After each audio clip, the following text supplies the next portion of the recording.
இதெல்லாம் கத்துக்கு பிரியமில்லாத காரியம் ப்ரோ. தெரியும் ப்ரோ, ஆனால் இதுலேருந்து வெளியே வர முடியல. அதுக்கு ஒரு வழி இருக்குது ப்ரோ. நீங்கள் பண்ண எல்லா தப்பையும் ஜீசஸ் சொல்லி ப்ரேயர் பண்ணுங்கள். ப்ரோ, என் பாவத்தெல்லாம் உங்கள் ஜீசஸ் மன்னிப்பாரா ப்ரோ? கண்டிப்பாக ப்ரோ. இதை கேளுங்க.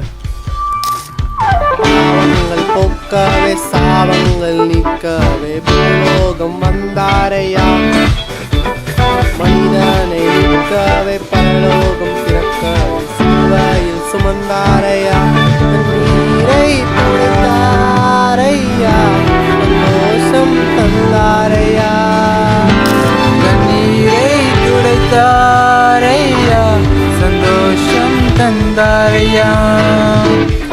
எந்த இயேசுவே, என்